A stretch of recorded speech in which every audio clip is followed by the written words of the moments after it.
ഇന്നത്തെ വീഡിയോ എൻ്റെ personal experience വെച്ച് ഷെയർ ചെയ്യുന്ന വീഡിയോ ആണ് കേട്ടോ. അപ്പോൾ അതുകൊണ്ട് ആദ്യം തൊട്ട് തന്നെ ഫുള്ളായിട്ട് വീഡിയോ സ്കിപ്പ് ചെയ്യാതെ എല്ലാവരും കാണണം.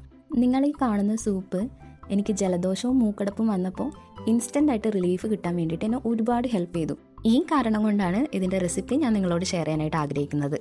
അപ്പോൾ സൂപ്പ് റെഡിയാക്കാനായിട്ട് ആദ്യം തന്നെ കുറച്ച് ബട്ടർ മെൽറ്റ് ചെയ്തെടുക്കുക. വളരെ നിസ്സാരം ഇൻഗ്രീഡിയൻസ് കൊണ്ട് തന്നെ നമുക്ക് ഈ സൂപ്പ് ഉണ്ടാക്കി എടുക്കാം കേട്ടോ.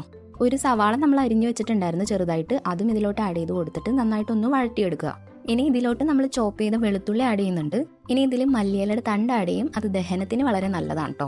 അതേപോലെ ഒറിഗാനോ കൂടി നമ്മൾ ഇതിൽ ചേർത്ത് കൊടുത്തിട്ട് നന്നായിട്ടൊന്ന് വഴറ്റിയെടുക്കുക. ഒറിഗാനോയുടെ ആ സ്ട്രോങ് ഫ്ലേവർ മൂക്കടപ്പ് മാറാനായിട്ട് ഹെൽപ്പ് ചെയ്യും. ചിക്കൻ്റെ ബ്രസ്റ്റ് പീസാണ് നമ്മൾ സൂപ്പിന് വേണ്ടിയിട്ട് എടുക്കുന്നത്. ഏകദേശം ഒരു 250 ഗ്രാം ചിക്കനാണ് നമ്മളിപ്പോൾ എടുത്തിട്ടുള്ളത്. ചിക്കൻ എല്ലാം ഒന്ന് നന്നായിട്ട് മിക്സ് ചെയ്തെടുക്കുക. അപ്പോൾ നമ്മൾ വീട്ടിലേക്ക് ചിക്കൻ വാങ്ങുന്നുണ്ടെങ്കിൽ അതിൻ്റെ ബ്രസ്റ്റ് പീസ് മാറ്റി വെച്ച് കഴിഞ്ഞാൽ നമുക്ക് എളുപ്പത്തിൽ സൂപ്പ് റെഡിയാക്കി എടുക്കാവുന്നതേ ഉള്ളൂ. 2 ടേബിൾ സ്പൂൺ മൈദ കൂടി ഇതിൽ ആഡ് ചെയ്തിട്ട് നമ്മൾ നന്നായിട്ട് മിക്സ് ചെയ്തെടുക്കണം. ചിക്കനെല്ലാം നന്നായിട്ട് ഫ്രൈ ചെയ്തെടുക്കണ്ട, കാരണം നമ്മൾക്ക് ഇതിന് വേവിക്കാനായിട്ടുള്ളതാണ്. ഇതെല്ലാം നന്നായിട്ട് സോട്ട് ചെയ്തെടുക്കുമ്പോഴാണ് സൂപ്പിന് നല്ലൊരു ഫ്ലേവർ കിട്ടുന്നത്. ഇനി ഇത് വേവിച്ചെടുക്കാനായിട്ട് നമ്മൾ 2 കപ്പ് വെള്ളം ഇതിലോട്ട് ആഡ് ചെയ്ത് കൊടുക്കുന്നുണ്ട്. ഈ ചിക്കൻ വേവിക്കുമ്പോൾ ഉണ്ടാകുന്ന അമിനോ ആസിഡിന് നമ്മളുടെ കഫത്തിനെ അലിയിച്ച് കളയാനായിട്ടുള്ളൊരു കഴിവുണ്ട്. അതുകൊണ്ട് തന്നെ നമുക്ക് മൂക്കടപ്പ് മാറാനായിട്ട് ഇത് ഒത്തിരി ഹെൽപ്പ് ചെയ്യും. അപ്പോൾ നമ്മളിത് അടച്ചു വെച്ച് വേവിക്കുകയാണ്.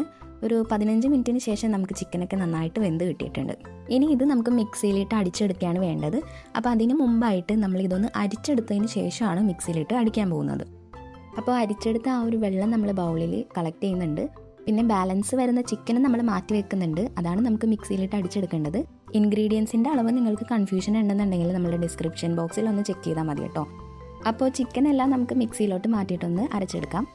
നമുക്ക് നല്ല സ്മൂത്തായിട്ട് ചിക്കൻ എല്ലാം അരഞ്ഞ് കിട്ടിയിട്ടുണ്ട് കേട്ടോ. ഇനി നമ്മൾ അരിച്ചെടുത്ത ആ വെള്ളവും കൂടി ഇതിലോട്ട് ആഡ് ചെയ്യാണ്. എന്നിട്ട് അത് നമ്മൾ മിക്സിയിലെടുത്തൊന്ന് അടിച്ചെടുക്കാം. മിക്സിയിൽ അടിച്ച് കഴിയുമ്പോഴത്തേക്കും സംഭവം നല്ല ക്രീമി ടെക്സ്ചറിൽ നമുക്ക് കിട്ടിയിട്ടുണ്ട്. അപ്പോൾ അത് നമ്മൾ പാനിലോട്ട് മാറ്റുക. കടായിലാണ് നമ്മളിത് ഉണ്ടാക്കുന്നത്. ഇനി ഇതിലോട്ട് നമുക്ക് ഒരു 3 കപ്പോളം വെള്ളവും കൂടെ ആഡ് ചെയ്ത് കൊടുക്കാം. ഇനി ഇത് ചെറുതായിട്ടൊന്ന് മിക്സ് ചെയ്ത് കൊടുക്കുക. അപ്പോൾ ശ്രദ്ധിക്കേണ്ട കാര്യം, നമ്മൾ വെള്ളം അധികം ആഡ് ചെയ്ത് കൊടുക്കേണ്ട, കാരണം നമുക്കിതൊരു ക്രീമി ടെക്സ്ചറിൽ തന്നെയാണ് കിട്ടേണ്ടത്.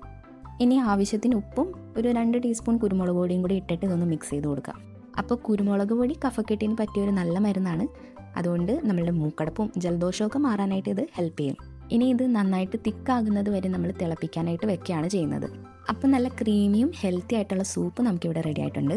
എനിക്ക് നല്ല പനിയുണ്ടായിരുന്ന സമയത്താണ് ഞാൻ ആദ്യമായിട്ട് ഈ ഒരു സൂപ്പ് ഞാൻ കുടിക്കുന്നത്. അപ്പോൾ എനിക്ക് നല്ല റിലീഫ് കിട്ടി. അതുകൊണ്ട് ഞാൻ ഗൂഗിളിൽ അവൈലബിൾ ആയിട്ടുള്ള മെഡിക്കൽ ആർട്ടിക്കിളുകളൊക്കെ നോക്കി. അപ്പോഴാണ് ഈ ഒരു സൂപ്പിന് ഇത്രയധികം ബെനിഫിറ്റുകളുള്ള കാര്യം ഞാൻ മനസ്സിലാക്കുന്നത്. ഇപ്പോൾ പകർച്ചപ്പനിയുടെ സീസണും കൂടെ ആയതുകൊണ്ട് ഈ ഒരു സൂപ്പ് നിങ്ങൾ ട്രൈ ചെയ്യുകയാണെന്നുണ്ടെങ്കിൽ നിങ്ങൾക്ക് ഒരുപാട് ഗുണം ചെയ്യും അത്. അപ്പോൾ ചാനൽ സബ്സ്ക്രൈബ് ചെയ്ത് വെച്ചാൽ നമുക്ക് അടുത്ത റെസിപ്പിയായിട്ട് വീണ്ടും കാണാം.